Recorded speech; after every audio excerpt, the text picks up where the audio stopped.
Welcome to Stand with Survivors, presented by the Victims Advocacy Center, the podcast where we have an honest and supportive conversation about abuse, what it is, how it impacts lives, and what options exist for those who've been harmed. Today, we're giving the mic to Andi Lowe, a registered nurse who's been practicing in the field of nursing for more than 18 years. Andi received her Doctor of Nursing Practice in 2021 from Chamberlain University and is working toward a second Master of Science in Nursing as a family nurse practitioner. She's currently a registered nurse case manager, helping those seeking legal help get the expert opinion their case calls for. She's here to speak to her experiences of helping those in need and how those moments have impacted her work today. I'm Demi, and today we have a conversation that is long overdue. Thanks, Andi, for being here.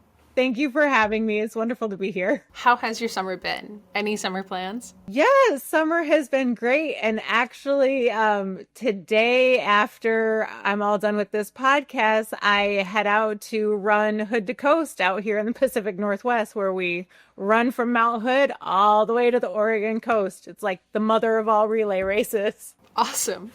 Well, can you share a bit about your background and why you became a nurse? I've been a nurse for a long time. I started out as an LPN. So if you count that, I'm coming up on 20 years. But I have always specialized in women's health, pediatrics, and long-term care. I became a nurse because I've always been drawn to caring to patients and individuals during those vulnerable moments. And I wanted to be able to have a meaningful impact on their lives. I come from a family of nurses. My mom, my aunt, my sister, myself, my mother-in-law were all nurses. And I just feel like nursing has given me this opportunity where I can care for patients and their families, not only at the bedside, but now I've been able to advocate for them outside of those hospital walls as well. What drew you most to working with those who've been harmed, and what part of the role do you find most meaningful? So I think what really drew me to this role is my passion for advocacy. Many of the people that I speak with have experienced harm, trauma, or injustice in some form or fashion within the healthcare system. And the most meaningful part of my role is giving them space to be heard and validating their experiences, and then being able to connect them to resources so that I can help them seek justice. Sometimes just listening and offering empathy to them makes all the difference in the world. How do clients typically feel when they hear they may have legal options for what they've been through? For many of the clients that I talk to, it's really a mix of relief and hope. Often they've carried this weight of their experience alone and have wondered if anyone would even believe them. And then when they hear that they may have legal options, then they often realize that they aren't powerless, and that they have a voice that matters. It can be an emotional turning point for our clients. People finally feel that they're being seen and being supported. What are some coping strategies or grounding exercises you do to keep you focused on what the case is about? Some grounding techniques that I use, we are fortunate sometimes we kind of know what the case is going to be about before we can talk to clients. So taking some deep breaths and, centering myself before having those difficult conversations, things like journaling to release heavy emotions, and then reminding myself really that I'm here to be a supportive guide for our clients. So staying rooted in that mission that we're here to help people find justice, that helps keep me centered and emotionally stable in these emotionally charged situations. What role do you feel nurses play in bridging the gap between healthcare and the legal system? So nurses are uniquely positioned because we understand both the human side of healthcare, but also the clinical side.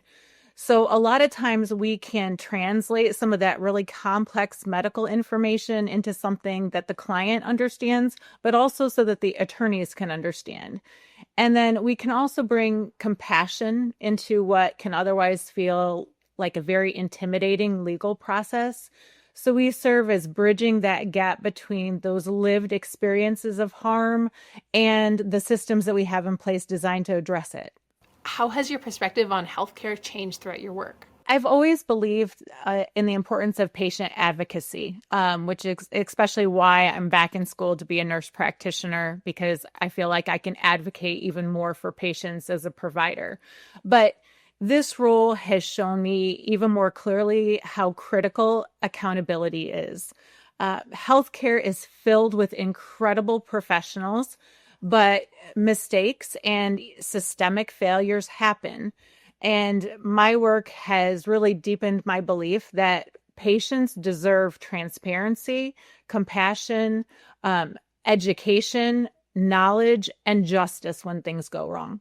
What are some misconceptions about advocacy work that you'd like to help correct? I think one misconception is that advocacy is only about fighting or conflict. And a lot of our potential clients, they've been through so much, the last thing they want to do is be in another fight or another conflict.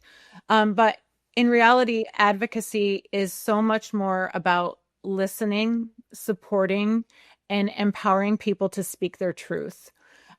Another misconception is that legal cases are always about money. When in fact, for many of our clients, it's really about closure, feeling their feelings and then preventing the same type of harm from happening to someone else. I hear that more often than questions about money. It's, I just want people to know so that the same thing doesn't happen to somebody else. What is something you want people to know after listening to this episode? I think that it's important that people know that if they or a loved one has been harmed, they don't have to suffer in silence. There are people here who are willing to listen, believe them, stand with them. Seeking justice doesn't just help that one person. It can spark change that protects so many other people. So I would tell them your story matters and your healing matters. And that's what we're here to do.